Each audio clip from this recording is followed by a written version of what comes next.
7 février 2022, le conseil de ville de la municipalité de Sainte-Catherine-de-Hatley s'est réuni. Pour nous en parler, nous avons le maire Jacques Demers. Monsieur Demers, bonjour. Bonjour, M. Perrin.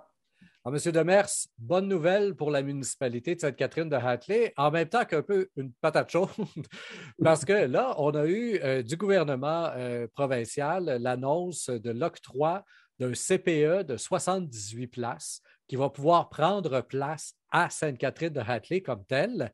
Donc, on était au courant du projet, on était au courant de la demande qui a été faite par certaines personnes. Mais là, il s'agit de savoir où on va mettre le CPE en question, d'où la petite patate chaude là, qui arrive avec. Oui, exactement. Le mois passé, on avait appuyé la demande, mais on ne se pensait pas que le mois suivant, on aurait une réponse aussi rapide. On sait comment dans ce domaine-là, normalement, c'est long. On comprend qu'on a des besoins de ce côté-là, mais on s'interroge à quel endroit, où qu'on peut installer ça? Est-ce que les égouts peuvent prendre le bâtiment? Est-ce que le zonage convient? C'est un peu tout ce qu'on est en train de travailler. On a demandé à l'inspecteur de nous présenter sur l'ensemble du territoire les endroits propices pour amener ce CPE-là. On va faire les efforts qui vont avec, mais on n'ose pas promettre rien à personne pour l'instant en se disant l'endroit n'est toujours pas trouvé, là.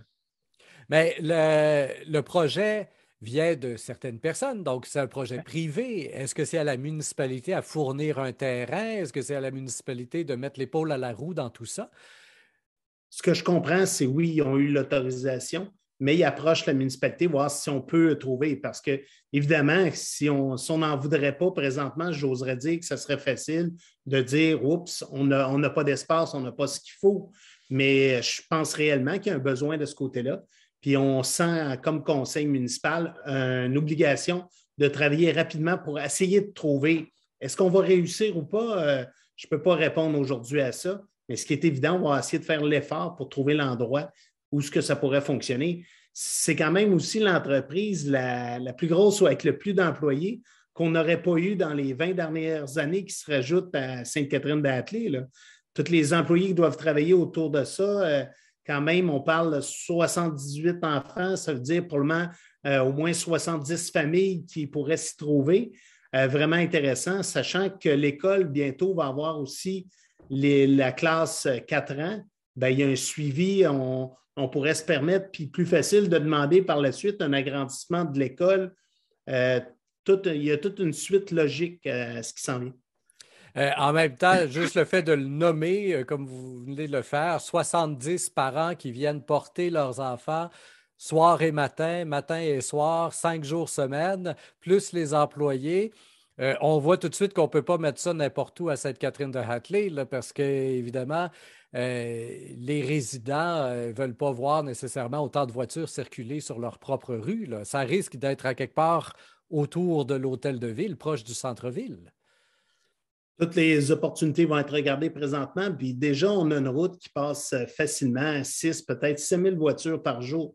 Ça fait qu'on parle peut-être d'1% de ce qui se passe.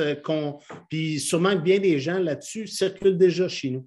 C'est des gens chez nous qui doivent aller travailler d'un côté ou de l'autre ou qui passent par la municipalité. J'imagine qu'ils feraient affaire là. Ça fait que ça ne change pas vraiment le volume pourvu qu'on est près de la 108 ou de la 216. Et quand le gouvernement annonce comme ça l'octroi d'un CPE de 78 places, est-ce qu'il y a un délai pour la mise en place de la chose là, pendant lequel finalement cet octroi-là est encore valide?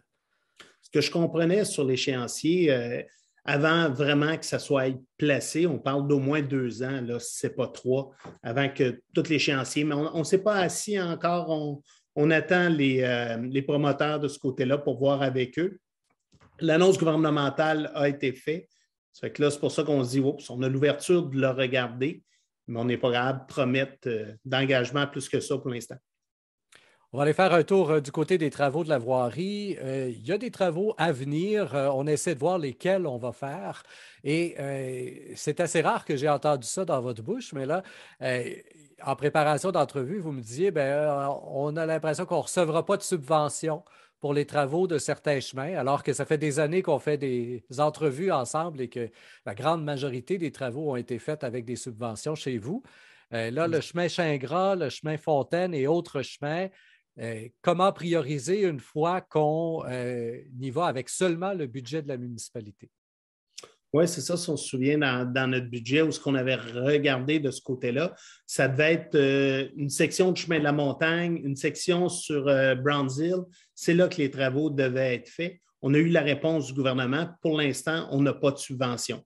Est-ce que dans la deuxième, dans celle de juin, il y a une possibilité de ce côté-là? On ne sait pas pour l'instant. Ça fait qu'on se vire de bord en disant, bien, à ce moment-là, on va regarder les rues qui, de toute façon, n'auraient pas de subvention. Puis on fait travailler la firme EXP pour faire des évaluations sur 4 projets différents pour qu'ils nous sortent les coûts de ces endroits-là pour que le conseil puisse regarder la faisabilité ou des portions de faisabilité de ces projets-là. C'est qu'on a besoin d'avoir plus de cartes possibles dans notre jeu parce que là, on va travailler avec à peu près la moitié du budget qu'on avait, c'est-à-dire la section municipale qui joue entre 800 000 et 1 million. C'est à peu près ce qu'on devrait retrouver dans ces investissements-là. Très bien. Donc, dossier à suivre finalement quand EXP déposera son rapport. Demande de dérogation mineure. On a quelqu'un qui possède un terrain. Et évidemment, quand on a un terrain, bien, on veut pouvoir en profiter, en jouir pleinement. Et donc, on voudrait pouvoir construire sur le terrain en question. Sauf que le terrain n'est pas assez grand pour les normes municipales qui, là encore, j'ai été surpris dans la pré-entrevue d'apprendre que pour la municipalité, ça prend grosso modo pratiquement 1 acre de terrain en contigu constructible pour pouvoir construire une maison unifamiliale de base. Et donc, évidemment, citadin de ville, moi, je n'ai pas un acre de terrain ici, ça c'est sûr. Comment tout ça est justifié? Pourquoi mettre un minimum si important? Bien, c'est justement parce qu'on n'est pas en ville. C'est là toute la différence. Parce qu'en ville, vous avez vos égouts, vous avez l'eau, vous, qui arrive directement à votre bâtiment. Vous n'avez pas à préparer ça sur le terrain. Puis il n'y a pas personne qui vous demande que votre terrain corresponde à ces dimensions-là parce que vos installations sont faites de façon commune à l'extérieur. Nous non plus, quand on est au village, on n'a pas ce besoin-là parce qu'on peut se connecter à un réseau. Cet endroit-là, il n'y a pas de réseau. Ça fait que quand on arrive à cet endroit-là, puis c'est une personne qui, dans le fond, veut acquérir un deuxième terrain, plus le sien, pour en faire 3. C'est ce qui se passe dans la situation. Ça fait que la personne veut faire 3 terrains là où il y en a 2 présentement. Puis la problématique semble être au niveau de la zone qui serait probablement une zone humide en grande partie du terrain. Ça fait que les mètres restants ne sont pas suffisants pour notre réglementation, la superficie demandée. Puis à partir de ça, ils ont fait une demande de dérogation qui a été refusée par le Conseil. Voilà, donc le règlement est maintenant connu pour tout le monde. Si jamais vous voulez construire ou découper des terrains, bien, c'est important effectivement hein, de tenir compte de cette variable qui est, somme toute, auquel on tient mordicus finalement au niveau de la municipalité. Là, vous me disiez, c'est surtout aussi une question de champ d'épuration. C'est assez grand un champ d'épuration. C'est plus grand que ce qu'on pourrait s'imaginer quand on ne connaît pas ça en tout cas. C'est ça, il y a toutes sortes d'éléments là-dessus. Oui, il y a les bâtiments, le bâtiment principal, la maison, le garage, champ d'épuration. Il y a toujours le puits qu'il faut y trouver un endroit. Et ce n'est pas un nouveau règlement. C'est un règlement qui a tout près de 20 ans. C'est vraiment pas récent et facile d'application puisqu'on parle de mètres carrés contigus. Facile pour chacun de voir si ça ne correspond pas. Si on a un ruisseau, une rivière, une bande riveraine sur le terrain, ben non, ce n'est pas des zones qu'on peut construire. Ça fait qu'il faut être sûr de cette façon-là, la génération suivante va aussi pas être déçue parce qu'il y aura de la place. Quand on veut changer le champ d'épuration, certaines personnes de Sainte-Catherine le vivent. Certains ont des fosses scellées qui doivent vider 6 fois par année pour certains. C'est incroyable le suivi. Puis ça, c'est en faisant attention aux quantités qui vont à l'intérieur. Ils sont bien contents, les gens qui peuvent avoir de l'espace pour avoir des champs. Ça fait que pour ne pas augmenter les problématiques, souvent, il faut que ce soit pensé dans des règlements au début. Voilà qui met fin à ce premier bloc d'entrevue pour le mois de février. Il y a un deuxième bloc d'entrevue, chers internautes, dans lequel on parle d'un nouveau règlement pour la possession de poules à Sainte-Catherine de Hatley.